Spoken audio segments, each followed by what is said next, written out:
Voilà, donc c'est parti. Du coup, avec ce webinaire, je vais vous présenter le module animation. Donc je vais me connecter, sur une base de production, mais avec un dossier de test.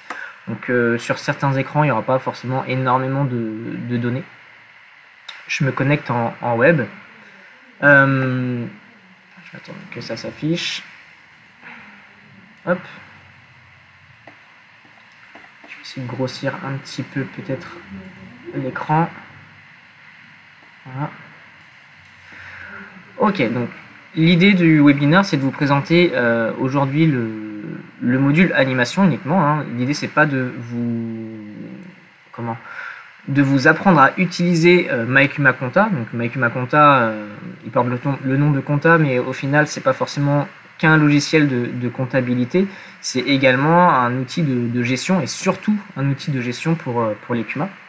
Donc comme je le disais, le but du webinaire, c'est pas de vous apprendre à savoir utiliser les écrans, avoir les bons réflexes dans MyCuma Compta, mais vraiment à vous présenter les fonctionnalités qui sont présentes dans le module animation, du coup, pour les animateurs. Donc juste en dessous du module achat-vente, j'ai un module qui s'appelle animation.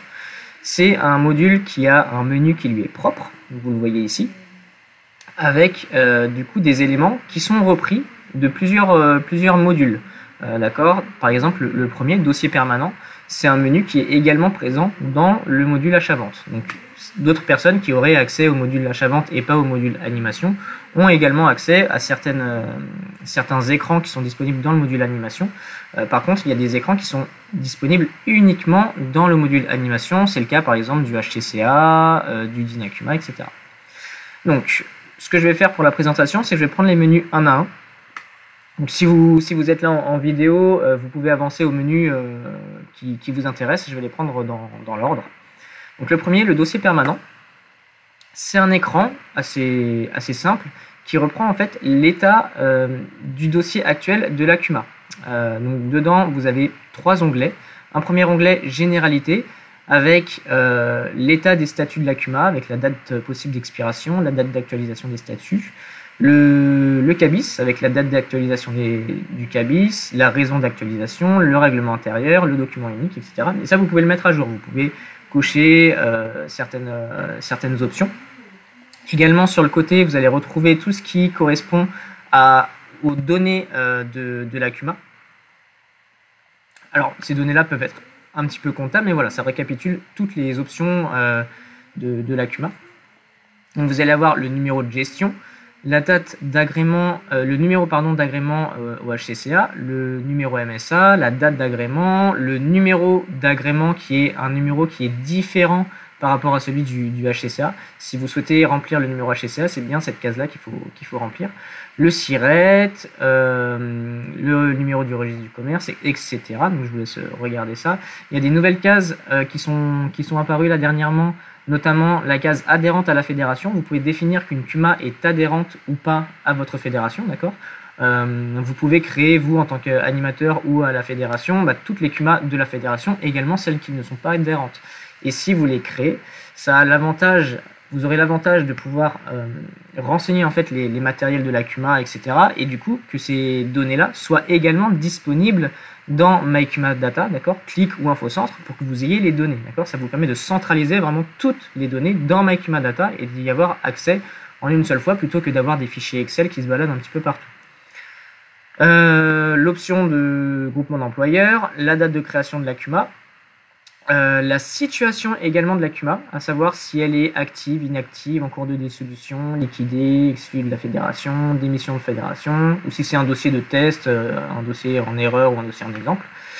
Une date de dissolution, un numéro de TVA intracommunautaire, le régime et la période de TVA, et le fait de savoir si la TVA est à l'encaissement ou au débit. Également, juste en dessous, vous avez la vision des responsables de la CUMA. Alors là, j'ai pas de président ni de vice-président, c'est un dossier de test. Mais voilà, vous avez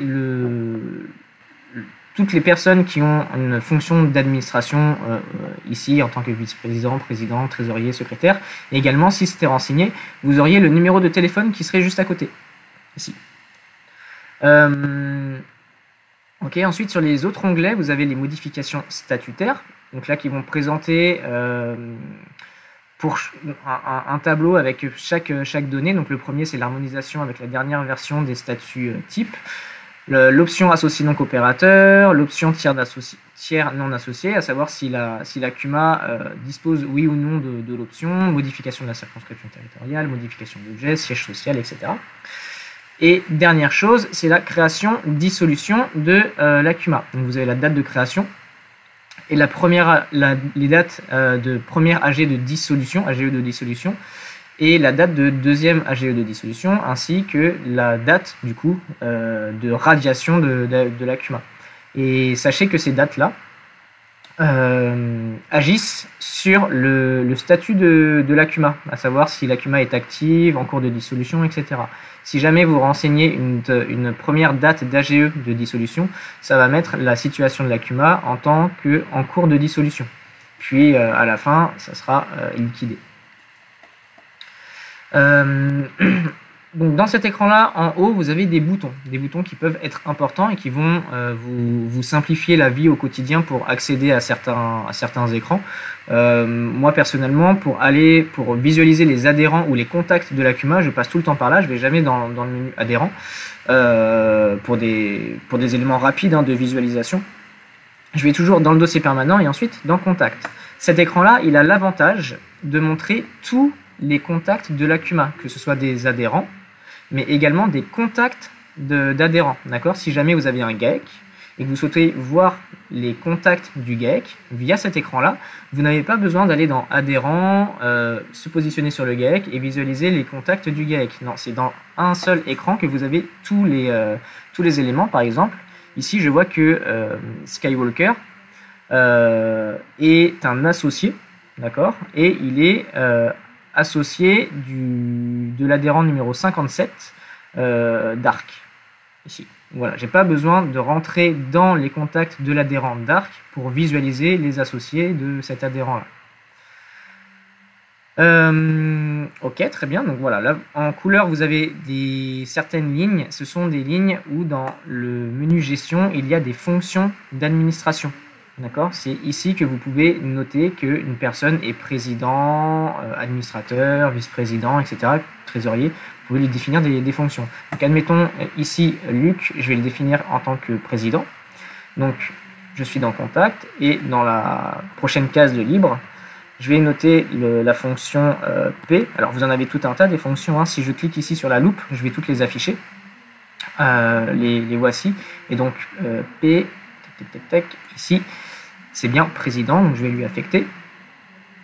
Hop, un petit message me dit que je vais modifier le président de la CUMA. Je clique sur OK et je valide. À ce moment-là, la personne va être président. Donc là, la ligne va changer de couleur normalement. Bon.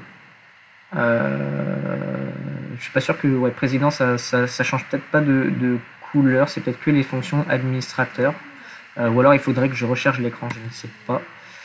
Mais bon, peu importe. Donc là, j'ai un président, et si jamais j'avais un ancien président de la CUMA, la fonction de président lui serait retirée, d'accord ? Dès que je rajoute quelqu'un en tant que président, ou trésorier, ou secrétaire de la CUMA, c'est la même chose, ça enlève la fonction à la personne qui portait précédemment la fonction en question. Donc si j'avais quelqu'un d'autre qui était président, ça lui aurait retiré la fonction dès que j'ai mis président ici sur Luc. Ensuite, vous avez un bouton ici administrateur. Ce bouton-là, il vous permet d'afficher exactement la même chose, mais de manière filtrée sur les administrateurs de la CUMA, qui apparaissent ici en bleu. Oui, je sais pourquoi ça n'apparaissait pas en rouge dans l'ancien écran. C'est que ici, hop, la fonction d'administration, on va dire, de la CUMA devrait être en premier. Je vais le mettre ici, hop, je vais réécrire sa deuxième fonction, voilà. Voilà, donc cette fois-ci, le président de la CUMA apparaît bien en rouge et sera défini vraiment comme étant un administrateur. Du coup, dans le deuxième écran, administrateur, c'est exactement le même écran, je reprends. avec les personnes qui sont administrateurs de la CUMA, d'accord? C'est préfiltré sur uniquement les administrateurs. Vous allez retrouver à la fois le président, trésorier, etc., mais également uniquement ceux qui sont administrateurs. Après, c'est les mêmes fonctionnalités, c'est exactement pareil. À noter, c'est la même chose que quand vous modifiez un adhérent via le menu adhérent. Quand vous modifiez des données ici, ça modifie les données de cet adhérent-là dans toutes les CUMA auxquelles il est adhérent. D'accord? Vous allez modifier toutes ces données partout, dans quelle que soit la CUMA. Donc si jamais l'adhérent change d'adresse, vous n'avez pas à changer l'adresse dans toutes les CUMA, une seule fois dans une seule des CUMA, et ça va propager les modifications partout. Dernier ou avant-dernier bouton dans cet écran, c'est les circonscriptions ici.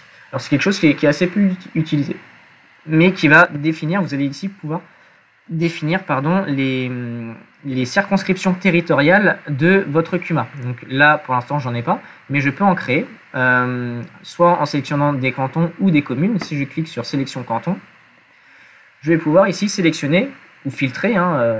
Ici, admettons, je fais 0102, hop, je le sélectionne, je fais F12 pour envoyer la donnée, et ici, voilà, ma CUMA a la possibilité du coup de travailler sur ce canton-là.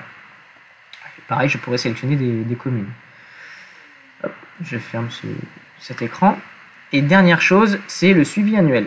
Alors le suivi annuel, c'est quelque chose d'important pour vous, animateurs, parce que c'est quelque chose qui va reprendre toute la comptabilité. C'est quelque chose qui se calcule en fait à chaque exercice comptable et qui va reprendre tous les éléments de la comptabilité. Ici, je vais me mettre sur 2020. Tous les éléments de comptabilité et de gestion de la CUMA. Donc vous avez 3 onglets dans cet écran-là. Le premier, c'est informations administratives et juridiques. Vous allez retrouver tout ce qui correspond à l'exercice. Vous avez une ligne par exercice. Ici, vous le voyez dans année, 2010, 2011, etc. jusqu'à 2020. Donc tout ce qui est information juridique, avec le suivi juridique, les comptes sociaux déposés, les annexes déposées, le rapport aux services associés, etc. Donc ça, vous pouvez le cocher à la clôture ou compléter les données une fois la clôture passée. Ensuite, vous avez des informations complémentaires, si le rapport général du CAC a été fait, le rapport spécial du CAC, le règlement intérieur a été mis à jour ou pas, et des éléments par rapport à la situation de la CUMA et aux adhérents de la CUMA. Vous avez le nombre d'équivalents temps plein salariés de la CUMA, le nombre d'équivalents temps plein du GE de la CUMA, le nombre d'adhérents dans la CUMA, le nombre d'associés non coopérateurs, et ensuite vous avez un deuxième onglet qui va faire apparaître les données économiques. Donc les voici, et ce sont des données qui sont calculées du coup à la clôture de l'exercice, à la clôture comptable de l'exercice. Toutes ces données-là, elles sont calculées.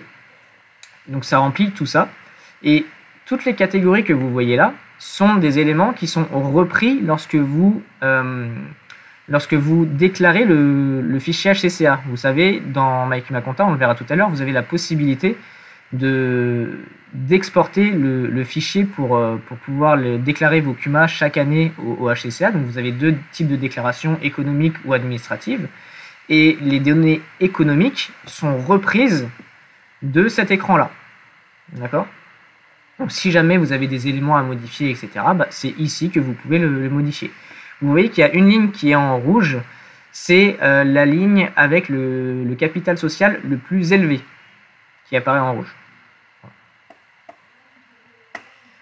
Hop.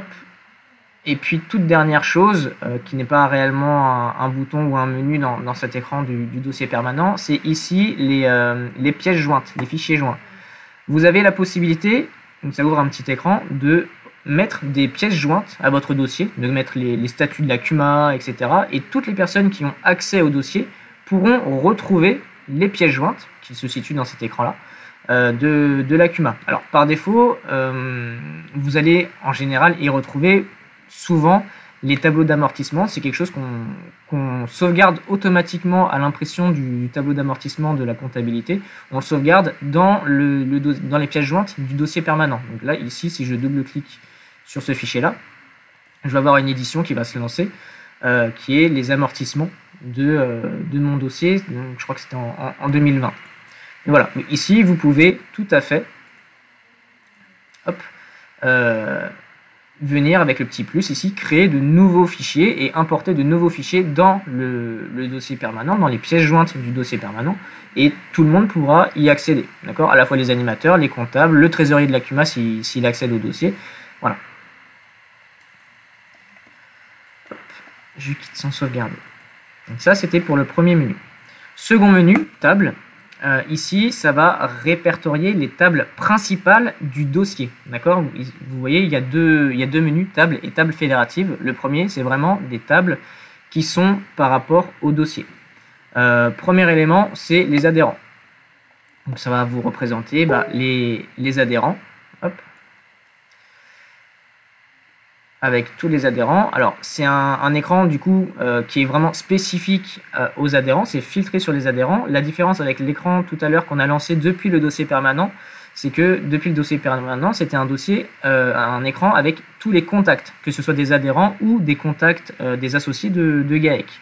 Admettons ici, si je rentre dans l'adhérent ici d'Arc et que je vais voir contact, je vais visualiser que Luc est associé de Dark ici.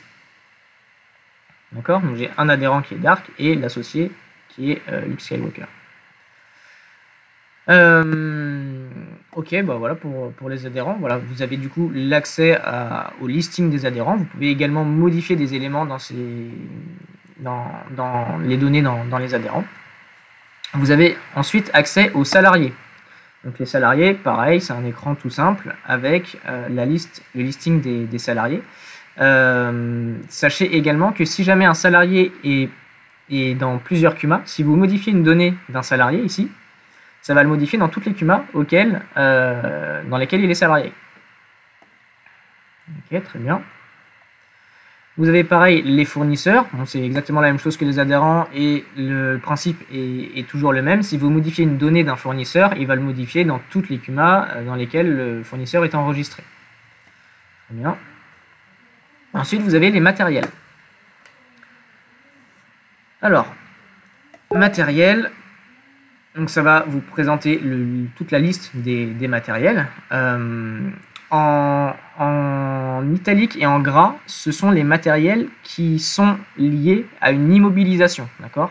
Pour les dossiers sur lesquels la compta est suivie, c'est important que tous les matériels, c'est pas le cas dans mon dossier, mais que tous les matériels soient en italique et en gras. Sinon, ça veut dire qu'un matériel a été créé directement depuis depuis le menu matériel, il n'a pas été créé en comptabilité. Du coup, il ne se situe pas dans la liste des biens immobilisés de la CUMA. Ce qui peut être du coup un manque à la CUMA, ou alors il peut être également en double. Vous voyez ici, j'ai une charrue. Peut-être que cette charrue, c'est la même que celle qui est liée à une immobilisation et que celle-ci, du coup, est en double et qu'il faudrait que je la supprime. Bon, voilà. Donc, important de regarder ça si jamais la CUMA est suivie en comptabilité. Ensuite, en termes de données, vous avez le code national. Ici, vous pouvez tout à fait, si jamais vous êtes... ce que je vais faire, c'est que je vais créer un matériel. Hop, je clique sur le petit plus. Donc, première donnée importante dans un matériel, c'est le code national. Ici, vous avez toute la possibilité de commencer à taper quelque chose, puis vous faites F8, et ça va sortir tous les types de matériel, donc tous les codes nationaux, dans lequel ce que vous avez tapé est présent à la fois dans le libellé du matériel, mais également dans sa description. D'accord ? Moi, je crée une charrue. À chaque type de matériel, vous avez des critères techniques ici. Donc, dès que vous changez un code national, admettons que je vais mettre le code national tracteur, alors je le connais par cœur, c'est 1, 2, 3. Hop, les critères techniques changent, ce qui correspond au type de matériel en question. Vous avez le libellé du matériel. Rentrez un libellé qui est particulier, qui ne correspond pas à tous les matériels. D'accord ? N'ayez pas 5 tracteurs qui s'appellent tracteurs, mais différenciez-les bien. Vous avez un code analytique. Alors en général, on ne crée pas de matériel directement dans l'écran matériel, on crée plutôt par l'immobilisation. Et là, ça va reprendre le code analytique qui a été rentré dans l'immobilisation. D'accord ? Quand vous créez l'immobilisation, quand le comptable crée l'immobilisation, ça crée automatiquement la fiche dans l'écran matériel. Alors ici, je vais prendre quelque chose qui existe. Hop, une date d'achat, admettons 1er janvier 2016. Vous pouvez renseigner une marque. Alors, rentrez une réelle marque. ne rentrez pas de marque ici autre, sauf si la marque autre n'existe pas effectivement dans le référentiel. Et si jamais vous rentrez une marque autre, veillez bien à rentrer le libellé ici de la marque, d'accord? Parce que nous, derrière, on va pouvoir analyser tout ce que vous avez créé en marque autre et pouvoir mettre le libellé que vous avez écrit ici, l'insérer du coup dans le référentiel. Alors moi, je vais mettre une vraie marque. Hop, vous pouvez renseigner le modèle, le type d'achat, la base de souscription, la date de fin de garantie, le numéro d'immatriculation, etc. Et également les critères techniques. Alors, donc, pour un tracteur, vous avez la puissance, admettons ici 100 chevaux, la motricité. Dès que vous avez une petite étoile sur le critère technique, vous pouvez faire un clic droit et voir les choix qui vous sont proposés. D'accord? Donc motricité 4 roues motrices, type standard et direction, je vais mettre standard. Hop. J'ai agrandi un petit peu l'écran. Dernièrement, vous avez ensuite les paramètres de suramortissement. Donc vous pouvez définir que un matériel, malgré sa date d'achat et qui corresponde aux critères d'éligibilité au suramortissement, vous pouvez dire, bah voilà, finalement mon matériel, il n'est pas éligible au suramortissement. Et le montant à reporter dans le cadre du suramortissement. Ok, donc ça c'était pour les matériels. Ensuite, vous avez les éditions liées aux tiers. Alors, ce qu'on appelle tiers, c'est à la fois des adhérents, des contacts, des fournisseurs, etc. L'idée dans la présentation, c'est pas que je vous les déroule toutes, je vais pas toutes les imprimer, mais sachez que vous avez à la fois la liste des adhérents émargement, la liste des administrateurs, donc c'est comme la liste des adhérents, mais filtrée sur les administrateurs.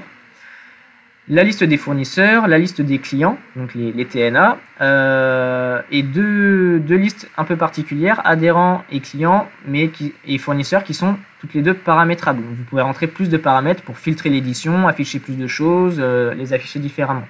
Je vais vous faire un exemple, je vais imprimer la liste des adhérents pour émargement. Hop, je clique dessus. Donc souvent, vous aurez un écran comme ça de sélection, soit de filtre ou de paramétrage de votre édition. Ici, je peux choisir de trier les adhérents soit par code tiers, soit par nom, et exporter, pourquoi pas, les données au format CSV, ce que je ne vais pas faire ici. Libellé de la réunion, je vais mettre AG 2020. Hop. Je valide avec entrée. Et je vais avoir mon impression qui va se lancer. Avec du coup ma liste des adhérents, je vais mettre un petit peu plus gros, hop, avec pour chacun le montant des parts, enfin le nombre de parts et le montant de capital social dont il dispose, avec une petite case pour l'émargement. Si jamais, alors je ne sais pas si je vais avoir le cas, mais normalement, non, j'aurai pas le cas sur cette CUMA de test avec des données un petit peu fouillis, mais si jamais vous avez un associé, il y a la possibilité de mettre une signature par associé. Ok. Et dernier menu dans le menu table, c'est l'inactivation des adhérents sans chiffre d'affaires ni capital social. L'idée, c'est de d'épurer en fait la liste des adhérents, parce qu'on se rend compte avec les statistiques que les listes d'adhérents ne sont pas épurées, et que dans la CUMA restent les adhérents qui sont soit à la retraite, soit plus dans la CUMA, etc. Et donc ce menu-là, c'est quelque chose que vous pouvez lancer manuellement, mais qui se lance automatiquement lors de la clôture comptable par le comptable, du coup. Alors je vais vous le montrer. Je ne sais pas si j'aurai des résultats. Mais voilà. C'est un écran qui va renseigner en fait une date de fin. Ici, vous voyez, date de fin, il va renseigner le 31/12/2020 à l'adhérent 65, parce que ce dernier n'a soit jamais été facturé, soit jamais été facturé depuis plus de 2 ans. D'accord ? Il a un nombre de parts sociales nul. Sachez que vous ne pourrez pas désactiver quelqu'un qui dispose de capital social. Si jamais vous ne voulez pas le désactiver, vous redouble-cliquez dessus, la date de fin disparaît, je reclique dessus, la date de fin réapparaît, et là je peux faire valider, et du coup tous les adhérents qui ont été pointés, donc avec une date de fin, sont bien désactivés. Si on le veut, on peut les réafficher ou les réactiver en allant dans le menu adhérents et en affichant les adhérents inactifs pour enlever la date de fin de l'adhérent. Ok. Ensuite, je vais passer aux tables fédératives. Alors, contrairement aux tables tout court, les tables fédératives vont correspondre à des données de la fédération. D'accord ? Donc ici, vous avez la liste des CUMA, c'est une édition, la liste des CUMA et des administrateurs de toute la fédération. Donc vous aurez toute la liste des CUMA de toute la fédération. Vous avez les contacts de la fédération de proximité. Donc ça, c'est tous les contacts, tous les adhérents de toutes les CUMA de la fédération. Si je clique dessus, ça va faire un assez gros écran avec... alors là, je suis sur des données de test encore une fois, donc j'ai pas forcément grand chose. Mais voilà, si vous le lancez chez vous, vous aurez tous les adhérents de toutes les CUMA de votre fédération. Oui, pardon. Et également, quelque chose que je n'ai pas montré dans cet écran-là, c'est sur un adhérent, vous avez la possibilité de cliquer sur fonction et appartenance là-haut. Ce bouton-là va vous montrer dans quel CUMA l'adhérent est présent. Donc ici, je vois que cet adhérent-là est présent dans le dossier numéro 994 et que c'est un dossier, c'est le dossier numéro 994 de l'environnement 203 et également de l'environnement 211. Donc ça vous précise exactement où l'adhérent est. Là, c'est des données de test, donc c'est pas très parlant, mais vous auriez une ligne par adhésion dans chaque CUMA. D'accord ? Dernière chose, c'est que vous avez la possibilité de dédoublonner deux adhérents différents qui se retrouvent être les mêmes dans cet écran-là. Donc admettons que vous avez un Jean-Luc dans la CUMA 1 et un Jean-Luc dans la CUMA 2 qui sont complètement différents, alors qu'en fait, c'est les mêmes personnes. Donc vous aurez deux lignes, au lieu d'en avoir qu'une seule. Et du coup, vous pourriez sélectionner les deux lignes. Là, je vais pas continuer jusqu'au bout. Vous sélectionnez les deux lignes, vous faites dédoublonnage, et maintenant, il vous demande de recliquer sur le bouton dédoublonnage en me positionnant sur l'un des deux contacts pointés pour le sélectionner en tant que référence. Je vais prendre celui-ci, et je vais recliquer sur dédoublonnage, et à ce moment-là, en fait, ça va fusionner les deux lignes, et les données des deux personnes vont être associées. Du coup, quand je modifierai une personne dans une CUMA, ça modifiera également la deuxième personne dans l'autre CUMA. D'accord ? Vous avez exactement la même chose avec les fournisseurs ici. Ensuite, vous avez quelque chose d'intéressant par rapport au matériel. Le premier, c'est la liste des matériels de la fédération. Donc, c'est un listing papier. Et le second, c'est les matériels de la fédération de proximité. Alors, ça va présenter exactement les mêmes résultats. C'est quelque chose qui est peut-être un petit peu long à charger et qui sera un petit peu long à charger chez vous. Là, je suis sur un dossier de test et une fédération de test, donc ça va très vite. Mais sinon, c'est vraiment tous les matériels de toutes les CUMA de la fédération. Et ici, du coup, vous pouvez les afficher soit par code matériel, soit par libellé, soit par code national, soit par marque, par modèle ou par date d'achat. D'accord ? Et vous pouvez faire des filtres comme ça sur cet écran-là. Ici, je vais pas mettre de filtre. Et vous pouvez, du coup, dans un seul écran, modifier tous les matériels. Je vais rien avoir. Ouais, je vais rien avoir parce que je suis sur un dossier de test. Mais vous aurez une ligne par matériel. Et du coup, ici, vous pourrez changer ou modifier les données de chaque matériel. D'accord ? Peu importe si ça appartient à la CUMA sur laquelle vous êtes ou une autre CUMA, ça va vous présenter tous les matériels de toutes les CUMA. Et du coup, en une seule fois, vous pourrez les visualiser et les modifier. Ça va beaucoup plus vite que de se positionner sur chaque CUMA, rentrer dans le matériel, se mettre sur le matériel en question, le modifier, rechanger de CUMA, etc. Ici, vous avez vraiment tous les matériels qui sont listés.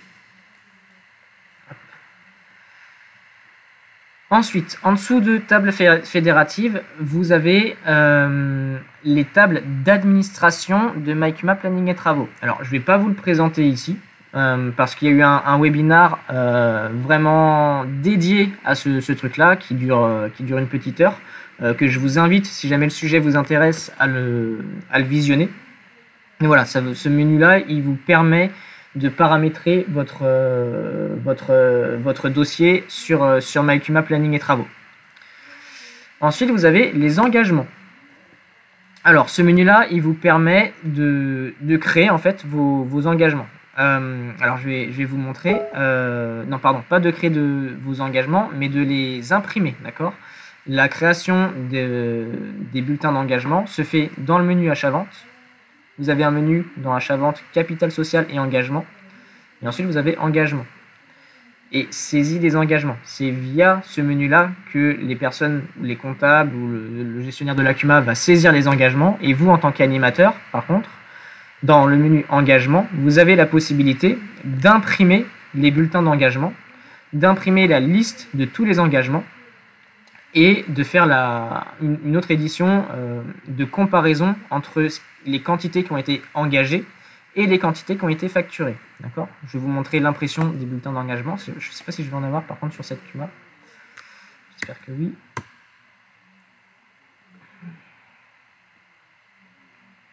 Donc oui, j'en ai quelques-uns. Donc ici, par exemple, pour Thierry de Monchaux, j'ai tous les engagements qui ont été faits ici. Et j'ai pareil pour tous les adhérents de cette manière-là. Donc vous pouvez imprimer tous les bulletins d'engagement. Vous pouvez imprimer également la liste de tous les engagements. Ce que je vais faire ici. Donc ça va vous imprimer un tableau avec alors vous pouvez soit le trier par matériel, soit par adhérent. Et vous avez par matériel toutes les personnes qui ont été engagées, ou par adhérent tous les matériels qui ont été engagés. Okay.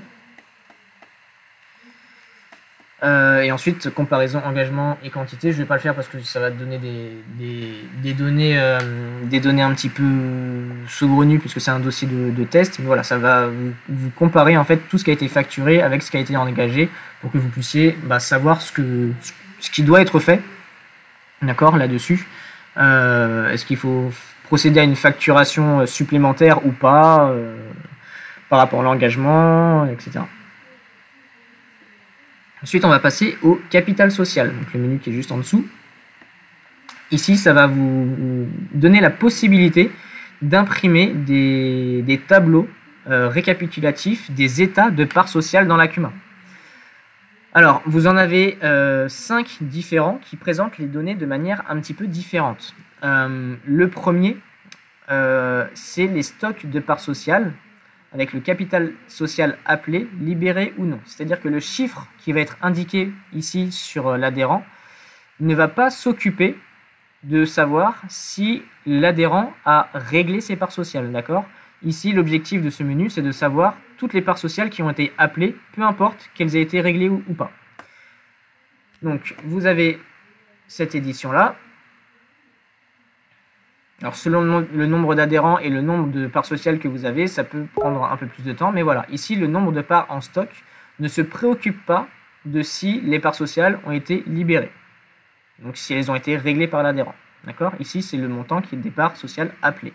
Si vous dépliez l'écran, hop, derrière vous avez les adhérents qui ont souscrit du capital social sur le matériel ou sur la base de souscription de capital social.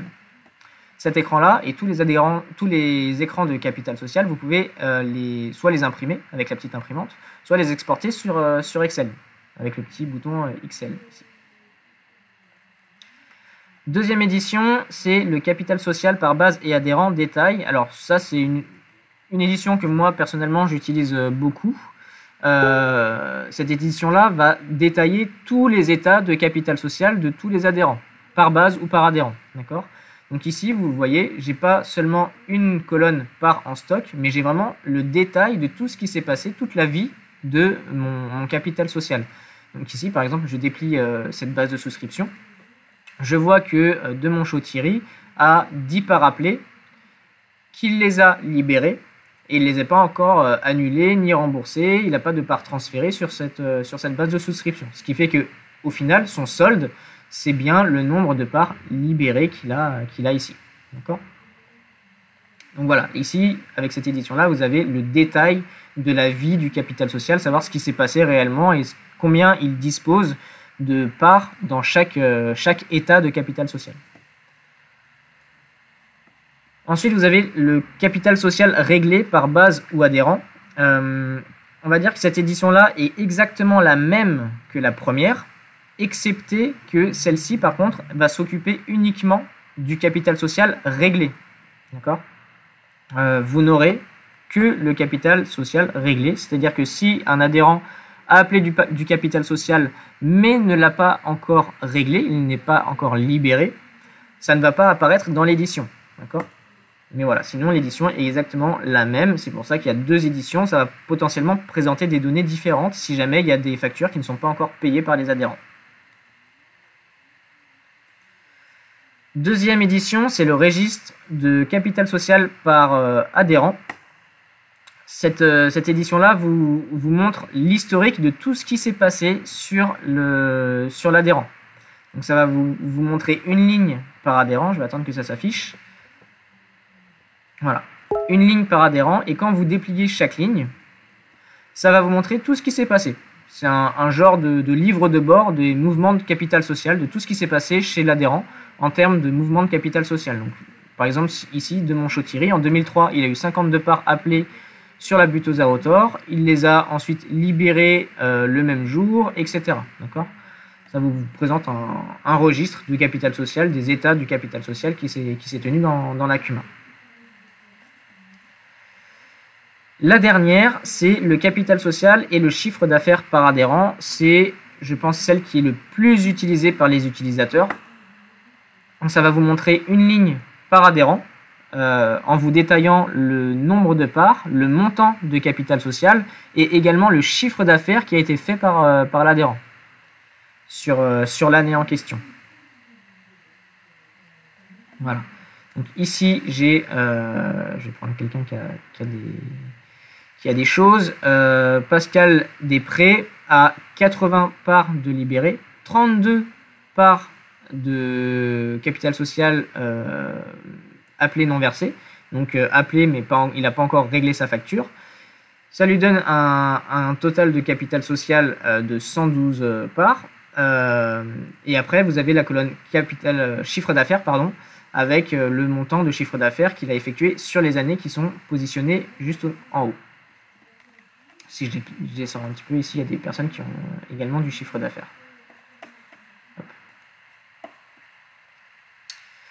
Ensuite, vous avez le suramortissement.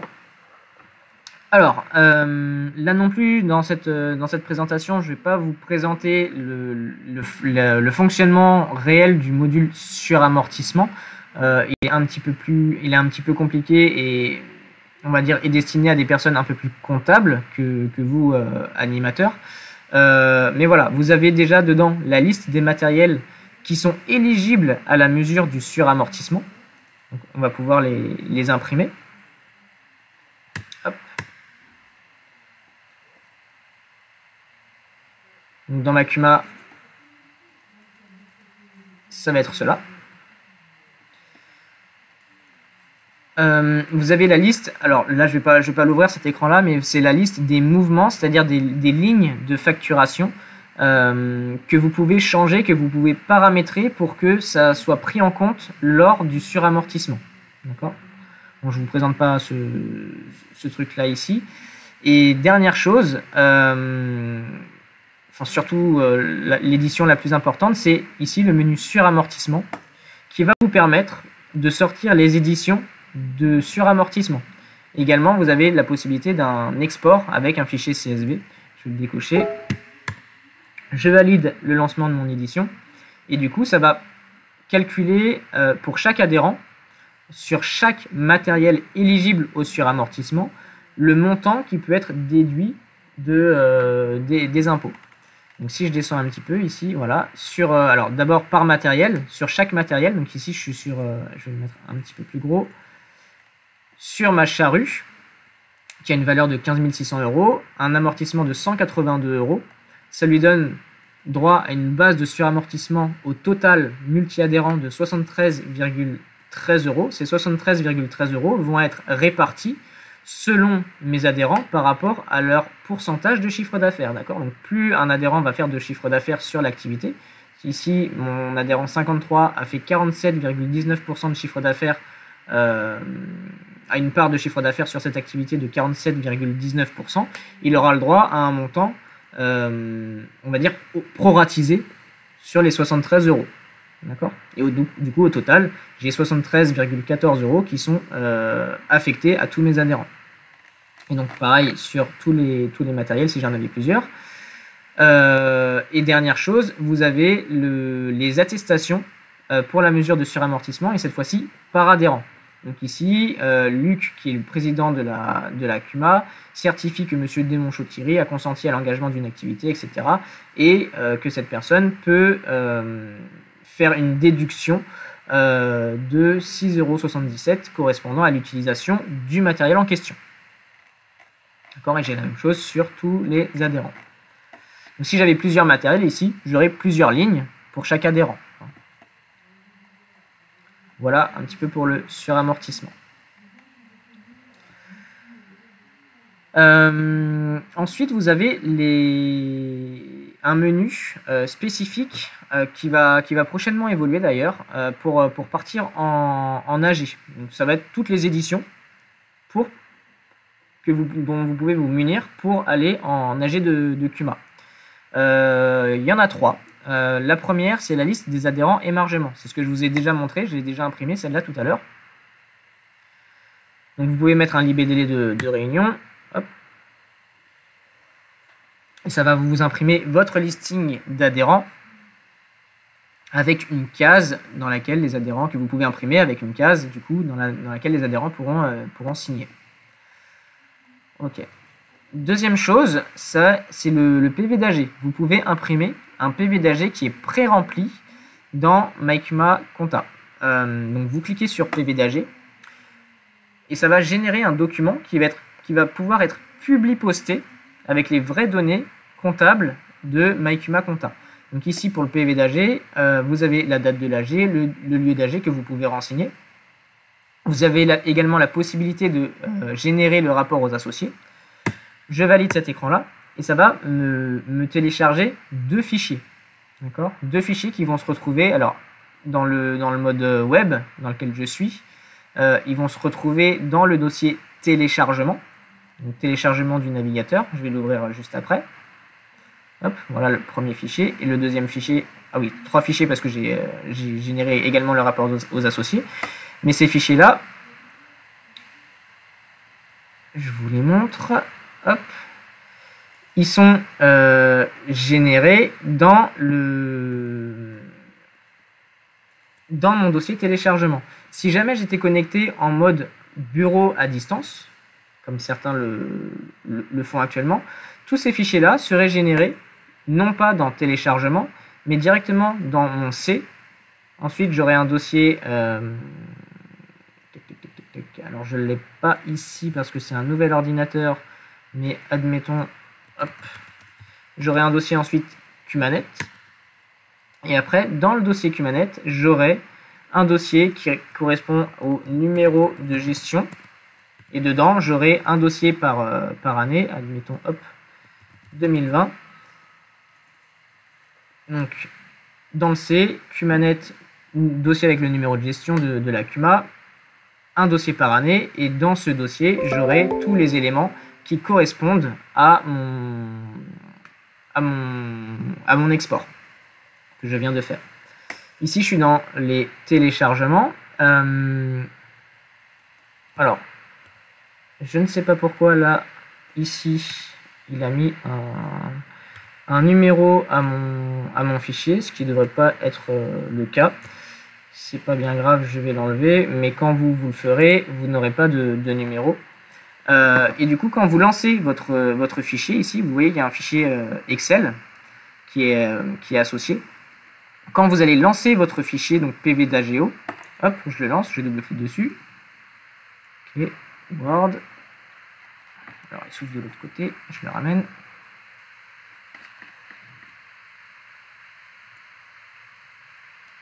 Hop.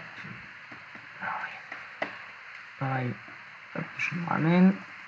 Voilà. Ici, il vous dit que le fichier correspond à un emplacement Internet. Vous allez cliquer sur « Activer la modification ». Et il y a des macros dans ce fichier. Vous allez devoir cliquer sur « Activer le contenu ». Une fois que vous cliquez sur « Activer le contenu », le document va se publier-poster tout seul, d'accord, avec les données de la CUMA. Donc ici, j'ai le nom de la CUMA, hop, CUMA test, la date d'assemblée générale, le siège social de la CUMA, le numéro d'agrément, le numéro SIRET, Et quand je descends un petit peu plus bas, j'ai des données également. Alors je ne sais plus, je saurais plus vous dire très bien où c'est exactement. Donc, voilà, il y a des données comptables qui sont directement renseignées depuis l'écran, depuis la comptabilité. D'accord ? Donc vous avez la possibilité d'imprimer des éléments comme ça avec un publipostage automatique. Il faut juste que, surtout quand vous êtes dans téléchargement, que le nom du fichier s'appelle sans parenthèse, sans tiret, ni quoi que ce soit. Il s'appelle juste PVAGO et rapport aux associés. Et une fois que vous le lancez, il va se publiposter tout seul avec les données qui sont présentes dans le fichier Excel, qui sont des données du coup comptables. Okay.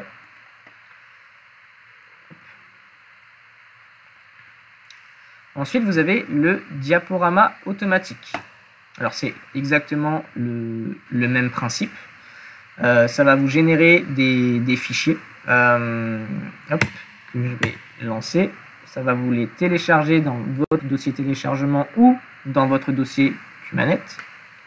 Alors, il faut savoir que le diaporama automatique pour partir en AG va changer prochainement. D'accord ? Parce que celui que je vous montre ici, ce n'est pas la dernière version. Alors, le mode de génération sera exactement le même. D'ailleurs, ce mode de génération avec le publipostage, etc., vous le retrouvez dans d'autres écrans. Hein. Pas seulement le PV d'AG ou le diaporama automatique. Vous l'avez également pour le Dynacuma, par exemple. C'est exactement le même principe. Alors, hop.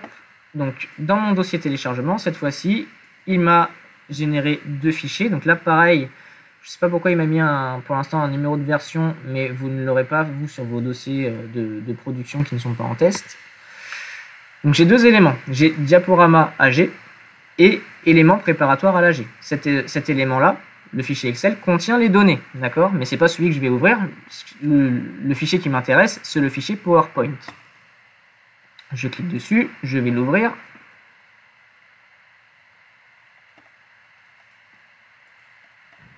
Je vous bascule ici. Ici, je vais activer la modification. Et je vais activer les macros. J'active le contenu. Et ici, la première page de votre diaporama vous indique quoi faire pour générer votre diaporama.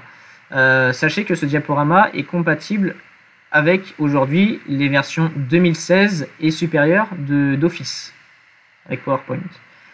Donc là, il me demande d'aller dans l'onglet affichage, hop, de cliquer sur le bouton macro et de lancer la macro qui s'appelle lancer diaporama.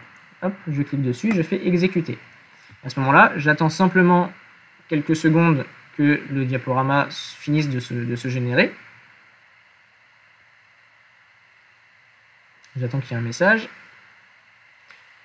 Alors, là, il y a une petite erreur, mais j'imagine que c'est à cause des données de test également. Il l'a quand même fait.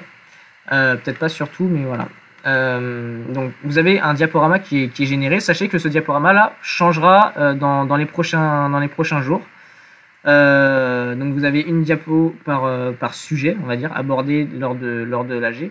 Vous avez le compte de résultats, le bilan simplifié, avec tous les chiffres de la comptabilité, hein.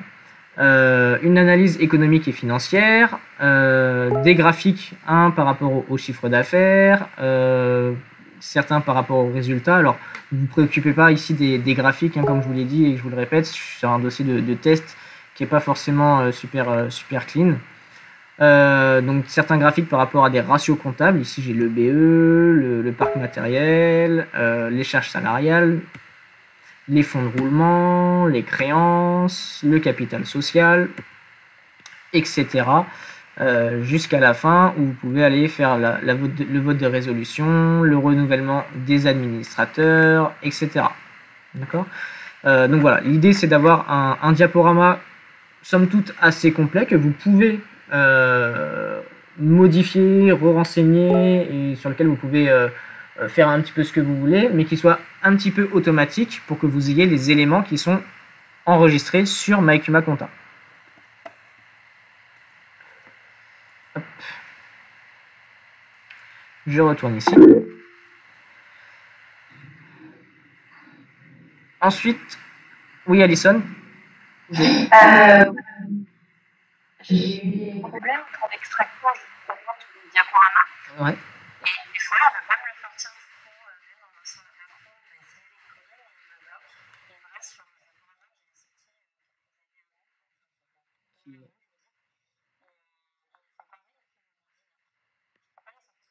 Ah bah.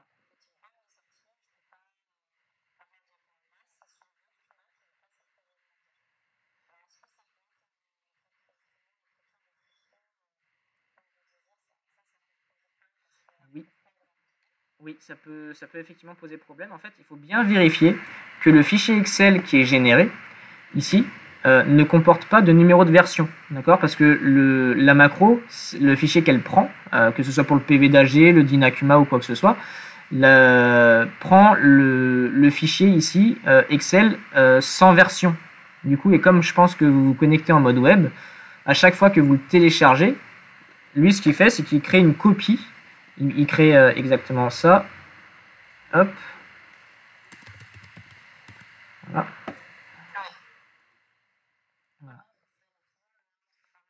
Voilà. Et en fait, ce qui se passe, c'est que les données de votre première CUMA sont dans éléments préparatoires AG ou dans PV d'AG, peu importe. Et en fait, quand vous lancez du coup le PV d'AG, lui, ce qu'il va faire, c'est qu'il va publier-poster avec les données qui sont dans cet élément-là. Et pas dans le nouvel élément que vous avez téléchargé. Du coup, voilà. Il faut effacer l'ancien, donc celui-ci, et le nouveau, donc celui qui a le numéro de version, en fait, vous enlevez dans son nom, vous enlevez le numéro de version.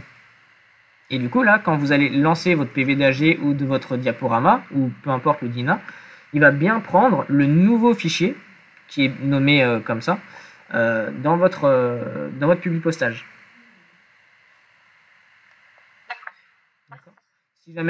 Si jamais vous avez des soucis, soit nous on est disponible en assistance, soit on peut voir après la présentation pour que ce soit bien ça. Ok. Très bien. Ensuite, sous le menu Partir en AG, vous avez tout ce qui correspond aux déclarations HCCA. Alors, premier menu, c'est le suivi annuel multi-dossier.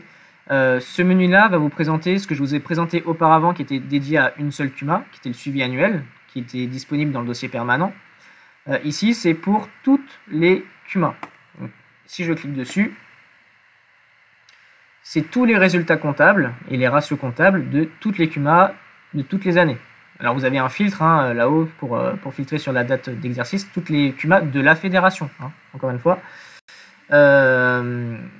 Donc là, moi, je suis sur une fédération de thèse, donc j'ai qu'une seule CUMA. Mais vous aurez toutes vos CUMA.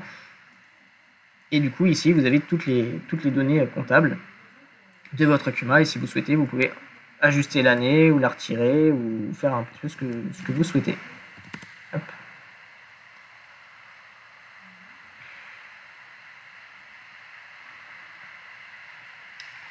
Si ça veut bien prendre en compte le filtre.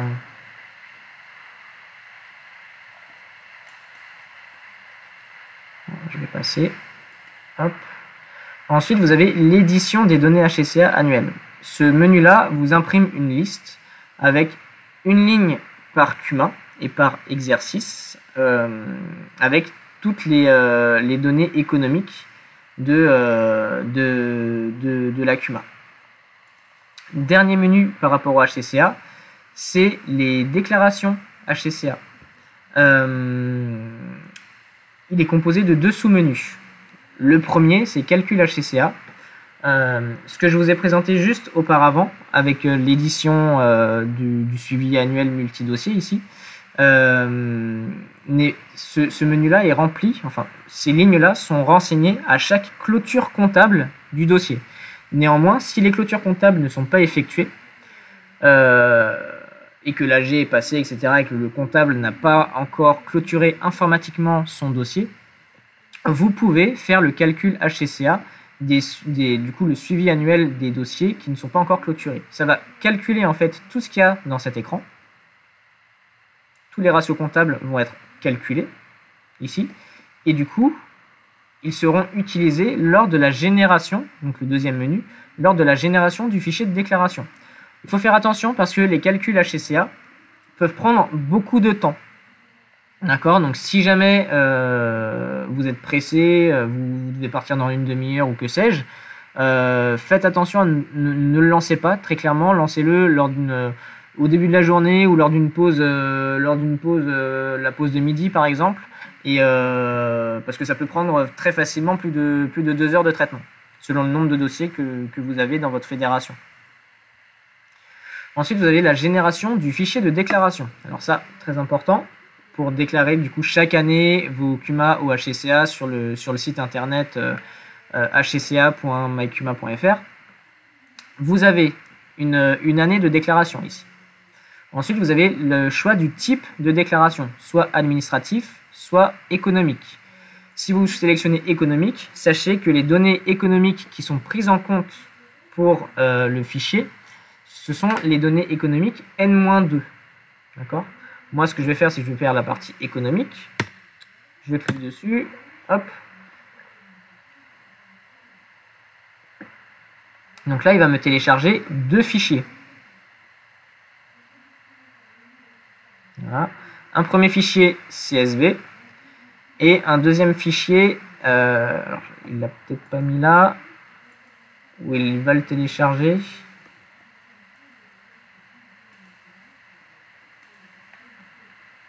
Il faut cliquer sur OK peut-être. Voilà. Et un deuxième fichier avec l'année et le numéro de fichier. Hop. Et donc quand vous cliquez sur...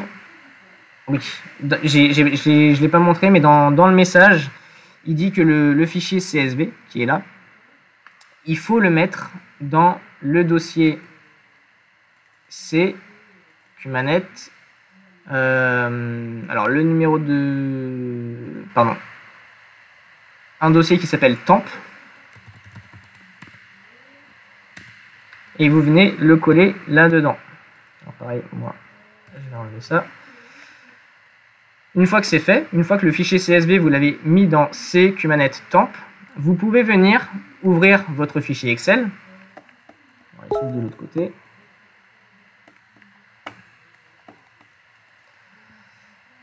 Faire activer la modification et activer le contenu. À ce moment-là, tout le contenu qui a été téléchargé dans le fichier CSV, alors je suis sur un dossier de test donc j'ai pas forcément grand chose, va se mettre dans le fichier Excel. Donc ici vous aurez une ligne par CUMA qui est présente dans MyCuma Compta avec toutes les données, la dénomination de la CUMA, la forme juridique, etc. jusqu'aux données comptables dans le dossier. Donc, nombre d'adhérents, capital social, investissement, chiffre d'affaires, etc. Résultats. Hop. Ensuite, vous avez un dossier subvention. Ce dossier-là n'est pas disponible pour tout le monde, c'est pour ça que je ne vais pas vous le montrer. Il est disponible que pour une certaine fédération qui nous a demandé de pouvoir exporter ces données sur un autre logiciel. Et voilà, de base, vous n'y avez pas forcément accès. Il nous reste 3 menus, dont 2 qui sont très semblables dans l'utilisation. Le premier, c'est le DINACUMA, pour télécharger en fait le document du DINACUMA pré-rempli avec les données comptables du dossier, un petit peu comme le PV d'AG ou le diaporama, et la révision. Ces deux menus sont tout à fait semblables dans leur utilisation. Donc, ce qu'il faut faire, c'est cliquer dessus, très simplement. Ici, vous avez le choix, pour le DINACUMA en tout cas, soit de télécharger un fichier totalement vierge, soit de télécharger un document pré-rempli avec les données de la CUMA. D'accord ? Vous pouvez également télécharger la trame d'intervention du conseiller et télécharger la fiche plan d'action DINACUMA. Je valide et il va me télécharger là encore 2 fichiers. Un fichier Word dans lequel il y aura du coup le document DINACUMA et un fichier Excel où il y aura les données, cette fois-ci, du DINACUMA. Alors pareil, hein, quand vous êtes en mode connecté en mode web, il les met dans téléchargement. si jamais vous êtes connecté en mode bureau à distance, il vous les met dans C, Cumanet, le numéro de gestion, l'année, etc. Donc là, vous voyez, ici, j'ai un DINA état des lieux avec un numéro de version. Ce qu'il faut absolument, c'est que ce DINA état des lieux, je lui enlève le numéro de version. Pareil, ici, j'ai un fichier dinacuma.excel. Je lui enlève également son numéro de version. C'est ce que je fais à chaque fois. Parce que si vous ne faites pas ça, à la fois, le document ne va pas se publier-poster. Le fichier DINA état des lieux est prévu pour se publier-poster uniquement avec dinacuma.xlsx et pas dinacuma entre parenthèses 1, 2, etc. Donc je vais lancer mon DINA état des lieux.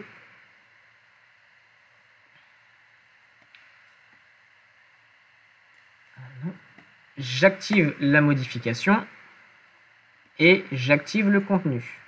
Donc ici il y avait marqué état des lieux avec une balise nom du dossier. Et toutes ces balises qui sont présentes, nom de l'Acuma, pardon, et toutes ces balises qui sont présentes vont être publi-postées par des éléments qui sont présents dans mon fichier Excel qui a été exporté. Je clique sur OK. Et ici, j'ai bien état des lieux de l'Acuma Test avec toutes les données, le nombre de membres dans le CA, le nombre d'adhérents, le nombre de matériel, etc.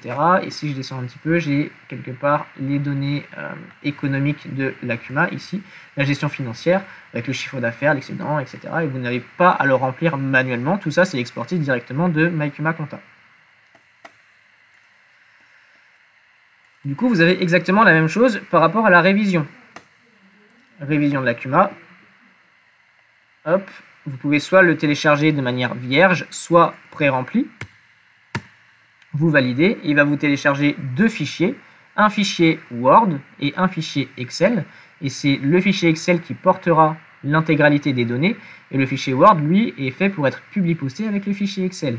Néanmoins, attention, il faut toujours veiller à ce que les documents ne portent pas de numéro de version. Donc si vous en avez d'autres, vous les supprimez et vous renommez cela sans numéro de version. D'accord ? Je clique dessus. Donc, pareil, je vais faire activer la modification et activer le contenu pour activer les macros et lancer le publipostage automatiquement.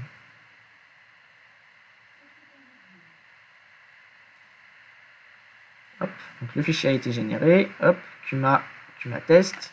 Avec derrière tous les éléments économiques de la Cuma, etc. Hop. Voilà. Et dernière chose que je vais vous montrer par rapport au module animation, c'est les éditions statistiques. Ici, il s'agit d'avoir des éditions par rapport à la facturation des adhérents. Alors vous avez deux premières éditions qui sont par rapport au chiffre d'affaires. Une première sur le chiffre d'affaires des tiers non associés, les TNA. Vous pouvez cliquer dessus, ça va lancer directement un écran pour lancer l'édition. Alors je ne sais pas si je vais avoir des TNA dans ma Cuma de test, mais si j'en avais, j'aurais une ligne par TNA avec le chiffre d'affaires associé sur l'année. D'accord ? Ici sur 2020. Je ne suis pas sûr d'avoir grand chose. Si quand même, j'en ai deux.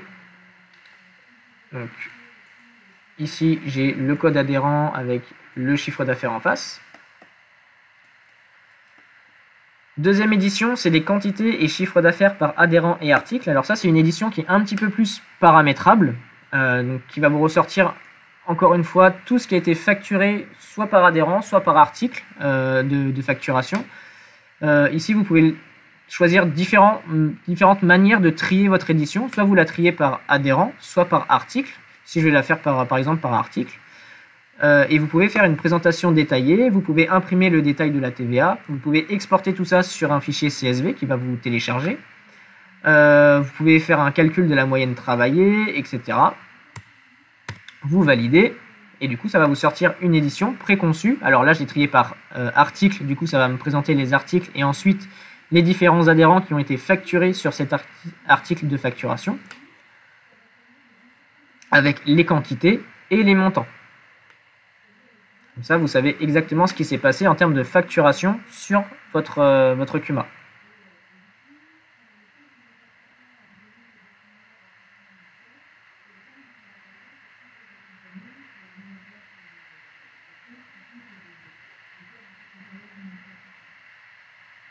Voilà.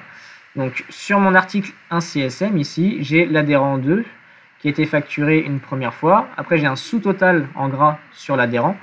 Et puis je passe ensuite à un autre adhérent. Par exemple ici l'adhérent 2 sur l'article 4 ACT a été facturé plusieurs fois. Il a été facturé 3 fois et derrière j'ai un sous-total de cet adhérent là. Pareil pour Alex, etc. Donc là vous avez la visualisation de tout ce qui s'est passé.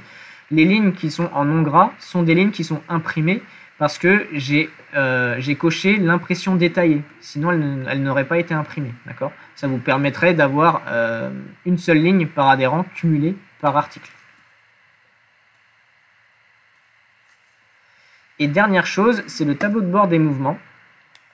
Alors ça va vous présenter la même chose, hein, sauf que cette édition-là est un peu plus paramétrable et présentée sous forme de tableau directement dans MyCUMA Compta. Si je valide mes sélections, ici, j'ai la possibilité d'avoir déjà un visuel de ce qui s'est passé mois par mois, mais également, vous avez la possibilité, en faisant un clic droit dans le tableau, de faire des ruptures. Donc vous pouvez faire des ruptures par tiers. Donc si je sélectionne tiers et ensuite tiers ici, j'ai des ruptures à la fois par mois et également par adhérent. D'accord ? Je pourrais, si je fais un clic droit, je pourrais revenir sur aucun. Ensuite, plutôt l'avoir par article. Donc ici, si je clique sur article, je peux l'avoir même par matériel, par axe matériel. Donc ici sur l'axe 0, sur l'axe and 1, conv, le semoir, le tracteur et un sous-total sur mon mois de janvier ici. Ensuite on passe à avril, etc. Donc en faisant un clic droit ici dans cette partie, vous pouvez définir toutes vos ruptures et avoir une édition en fait qui vous convient du mieux possible. Voilà, j'en ai terminé pour la présentation du module animation. Est-ce que vous avez des questions ?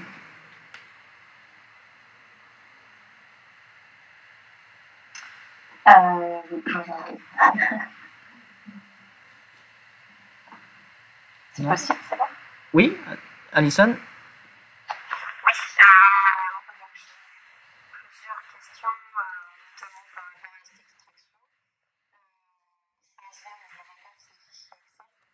extraction. Alors, le CSV est un peu plus qu'un fichier Excel. En fait, il peut être ouvert depuis Excel, ouais, effectivement.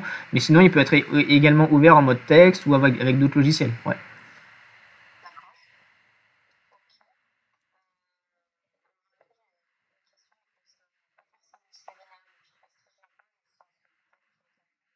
Ça concerne MyCUMA Compta ou pas du tout ? Oui, bah dis-moi, on peut en parler.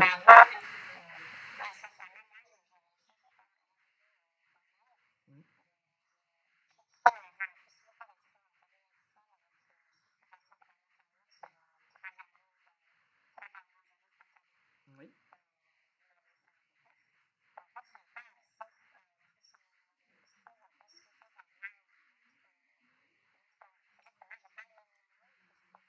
Alors ouais, il me semblait que la demande était un petit peu particulière, donc faudrait que je voie et que je recreuse. Donc ouais, là-dessus on va se recontacter après, ouais, ultérieurement pour bien correspondre à votre demande, ouais. Voilà.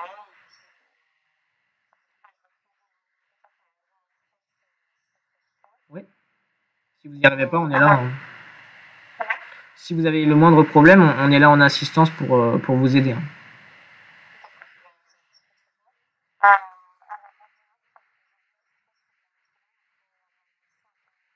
Alors, tous les webinaires qu'on donne sont enregistrés et vous y avez accès par un site qui est assistance.mycuma.fr.